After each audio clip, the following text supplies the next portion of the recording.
Hi folks, welcome back to Beardychiel's Knitting Banter.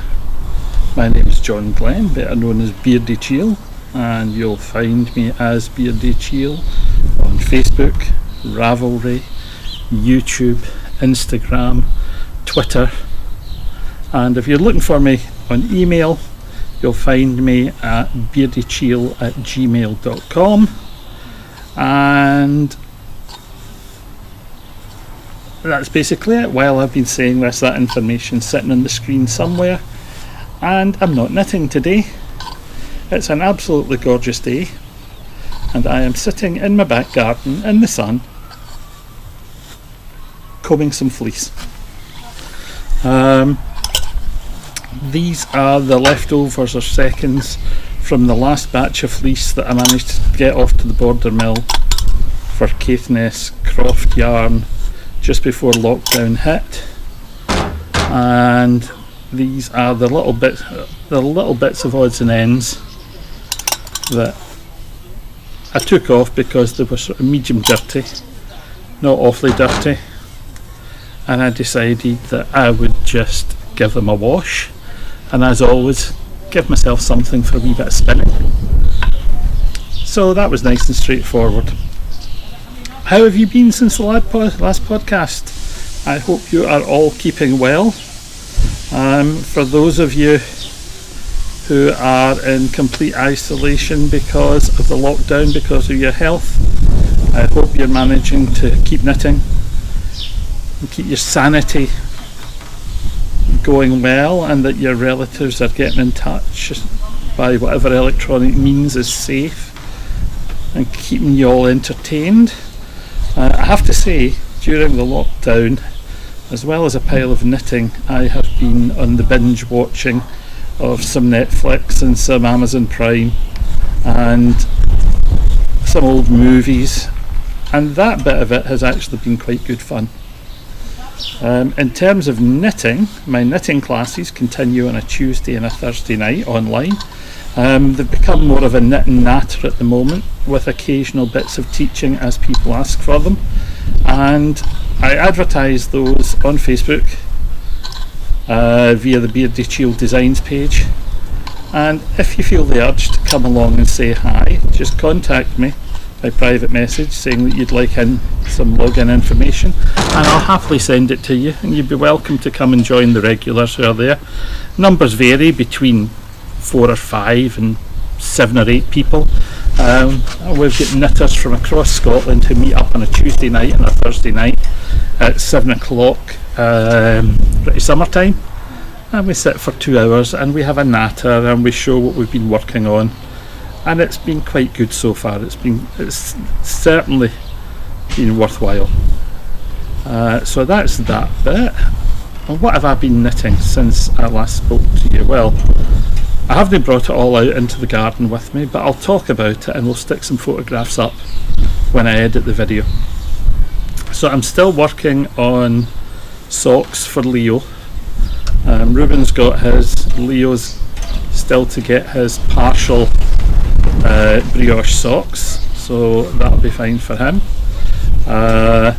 I am still working on the large brioche sweater, which you haven't seen.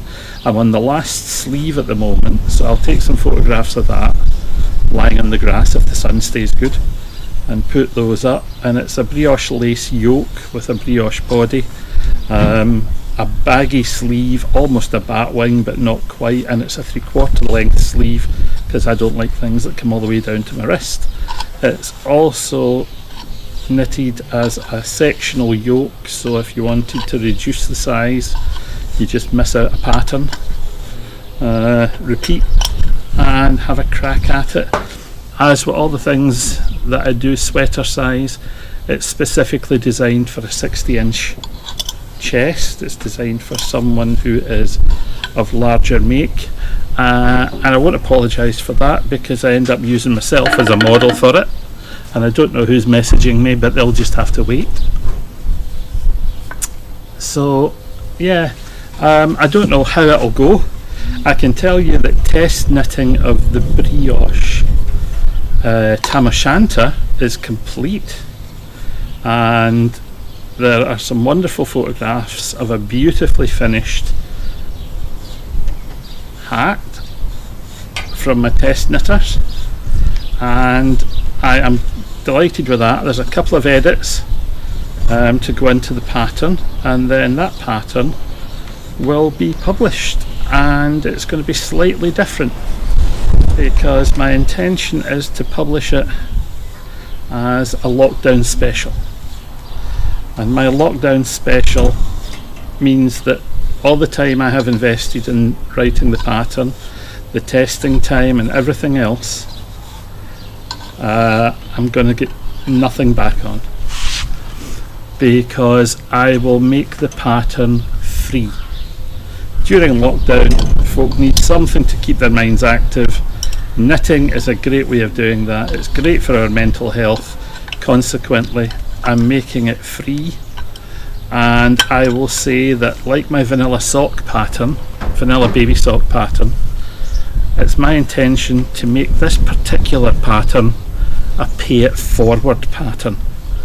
If you have the funds and you can afford to, then pay it forward by making a donation to any lockdown supporting charity, whether it's something drama based like the Actors Funds, or stage funds in the UK, whether it's your local food bank, anything that's supporting people who need a bit of help during lockdown, put it there. It would be absolutely wonderful if, by publishing this pattern and making it free like that, some of our lockdown charities get something positive out of it. I cannot think of a reason why folk wouldn't want to support a good cause like that, other than the fact that they might not be a brioche knitter. I will say that one of my test knitters only learned brioche knitting back in October, so this is her first year of knitting, and she took the pattern and got through it on the first attempt, having only asked 2 questions, which I thought was quite spectacular. Do you know something? There's not much left in this as I'm combing it. That's pretty good. It's nice and fluffy. This is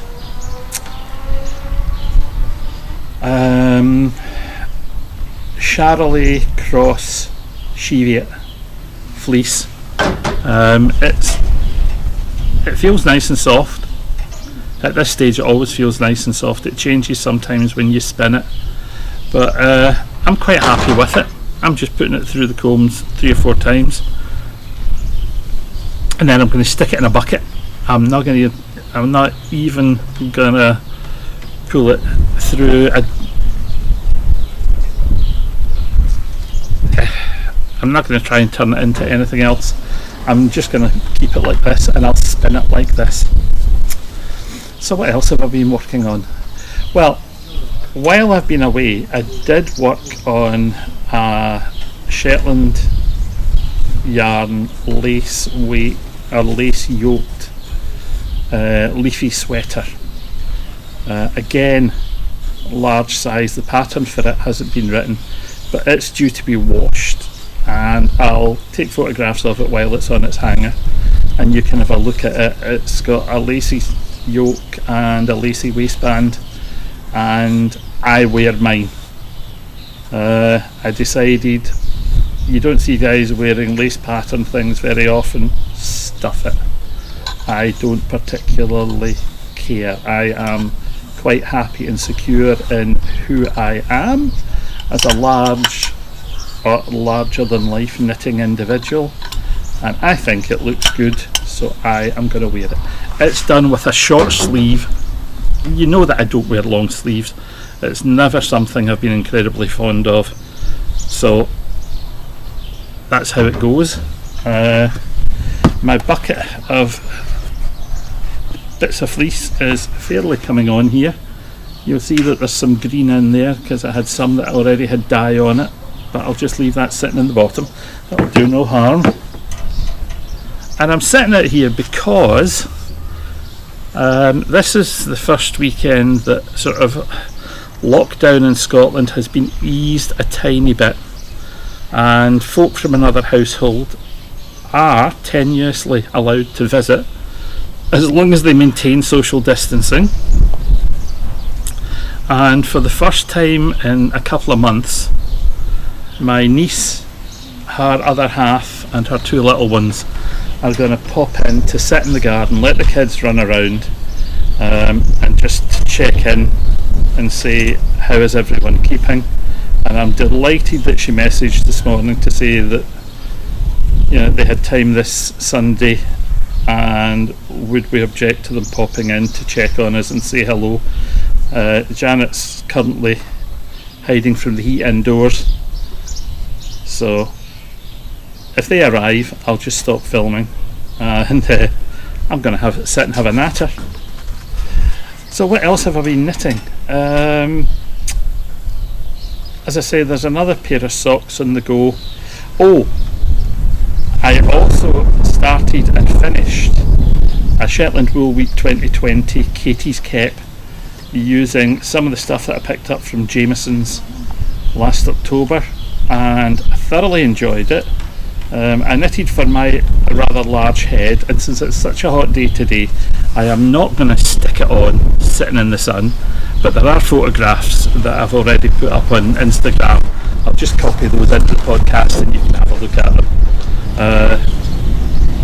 It has been, it is a really good fun knit. It took me in lockdown a couple of nights because I was sitting doing absolutely nothing else. There were probably other things I should have been doing. Like today I have been asked to help someone create a website, and I should be sitting in front of a machine doing that, but the weather is just so nice that I thought that can wait until evening time when it cools down, or until I've got nothing else happening, and it'll go then. What else has been on the go? I've heard from Stavros and the guys at the Rodin Sun that they are looking forward to tourism reopening in Greece on the 1st of July, and we've just been exchanging family information, and it's nice to know that everybody there is good. They were absolutely delighted to tell me that over the course of the nastiness, as far as they were concerned, round about them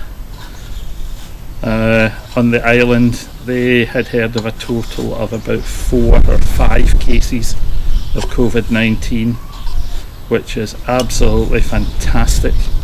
I'm delighted they've not had to put up with any more than that, because you wouldn't wish that on anyone. And it's wonderful that they're getting to the stage where their government think it's going to be relatively safe to start to ease some lockdown restrictions. What does that mean for them? Well, they've lost 2 months of their summer trade, and I hope that they're going to get enough out of the rest of the season to tide them over through the winter.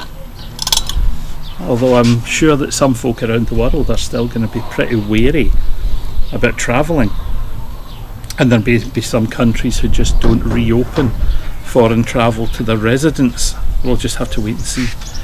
As far as the UK is concerned, I don't think we'll be doing any travelling.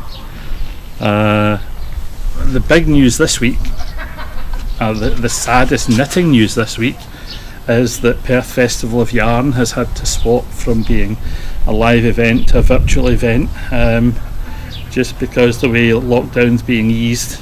Eva Christie's taken the decision that it's going to have to be a virtual event this year, and well, I've been there since the first year of Perth Festival of Yarn, and I will do my best to be involved in some way. Beardychiel Designs and Caithness Croft Yarn would like to be involved, and we will be contributing as much as we possibly can to make it a success. You know, it's just a shame that the country's been hit this way, and I am so pleased that folk are coming up with innovative ways to still bring things to knitters. Now, I have been chatting to a couple of people online about the possibility of getting some of them to meet me on Zoom to do little podcast interviews. And I have a funny feeling that if I talk nicely, I might persuade Eva to contribute 5 or 10 minutes of her time at some point to come and chat to you about how the planning is going and what is going to be happening as the summer progresses in preparation for Perth Festival of Yarn's virtual festival. And she's already put up information for 2021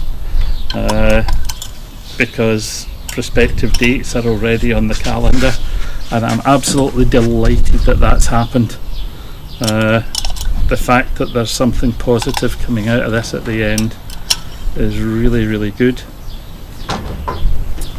So basically that's been most of my week or so since the last time I spoke to you. It's a little more than a week, it's about 10 days. What else have I been up to? I had been doing some sewing. I haven't done any sewing since. I've been doing some gardening. We've been sowing some sweet peas, some cucumbers, there's sunflowers, there are some peas along the fence line which Ali's little ones have planted, so there's 9 little pea plants growing quite nicely which they're watching the flowers coming up on. Our little cherry tree has some cherries starting to form on it, and they're wondering when they'll turn red and they'll be able to pick them, so that'll be fun. What else have we been up to? That's basically it. Some of the shrubbery in the garden was getting awfully big, so some of it has been getting trimmed down.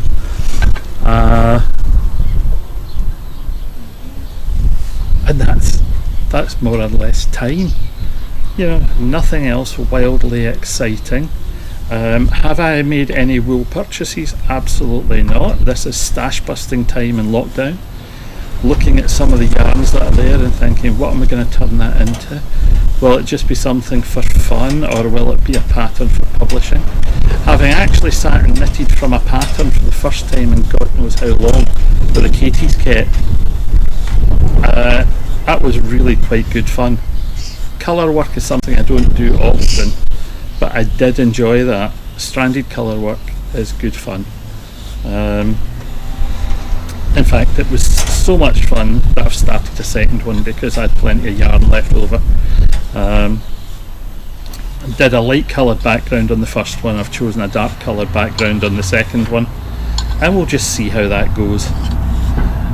And I'm hoping that if I can get all of this through the combs this afternoon while the sun's still out, my spinning wheel's coming out here onto the patio, and my spinning wheel and I are going to sit and get some of this turned back into yarn. That would be fun, because I've got a pile of stuff that I picked up from Edinburgh Yarn Festival 18 months ago, or a year and a bit ago, which need, 2 years ago, which needs to be spun. Yeah, John Arbin Textiles. I'm afraid when I saw all of his tops and things sitting, I did get a little carried away.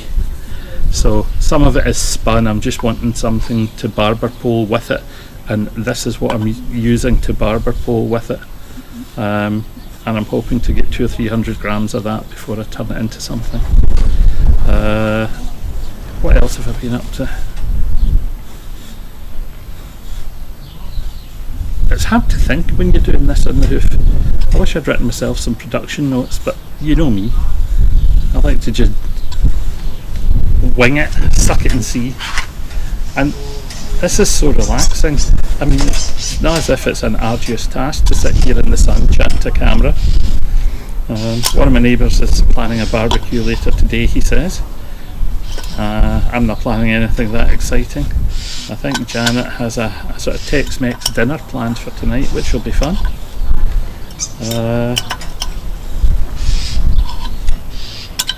I don't know what else I'm going to be... I should finish tidying up some of the mess from trimming the shrubs in the garden. I did have a volunteer assistant running around my garden yesterday. Ian came in for a little while his mum was working, and he ran around the garden picking up bits of shrubbery as I cut it and putting it into the corner ready to go to the recycling centre when it reopens. And then he said, can I try trimming some of that plant? So gave him a large set of garden shears and put them in front of an old flowering shrub and said, okay, hack at it, and he made a wonderful job of it. I have a funny feeling though that he did it because he's looking to try and save up some I did a job, can I have a pound wages, because he's starting to understand the value of work, and if he sees things that he wants, he doesn't get to just ask for them, he has to earn them, which at the age of 10 is a responsible and sensible way to act for any youngster. His mother encourages it and I encourage it as well. What else have I been doing? Oh, I tell you what I did do. I contributed a little bit, or I've been planning and contributing a little bit to drama workshops for youngsters via the Mill Theatre, my local little theatre, which is run by the local Amdram company. It's an 80-seat theatre, the most northerly licensed theatre on the mainland. The Mill Theatre here in Thurso, an absolutely stunning old water mill converted into theatre. Small, only 80 seats, but run by an amazing group of amateurs and volunteers.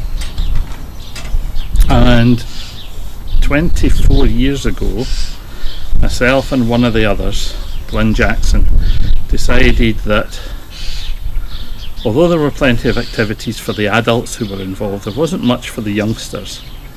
So we decided to offer some workshops on a Friday evening to any of the younger members who were interested. Well, those workshops have evolved.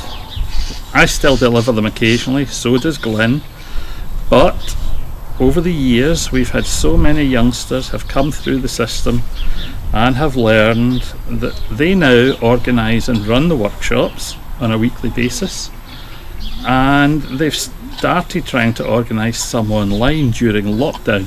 So the first of the online workshops for younger members of Thurso Players was on Friday. So grandson Ian, being a member, watched the stimulus video, came up with his idea, borrowed my GoPro yesterday and filmed his response to the workshop and posted it on Facebook into their closed group, and he's had some nice feedback from adults and from youngsters, and I'm hoping that he's going to be delighted with that. I've had a workshop to plan, so I have been scrounging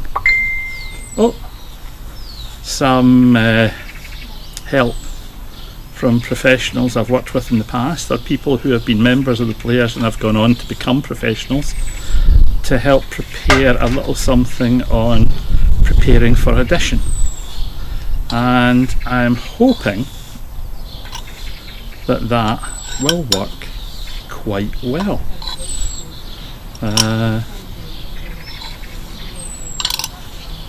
We'll suck it and see. It could be fun, but at the moment this is sitting at about 24-25 minutes. I've been gibbering on for nobody's business.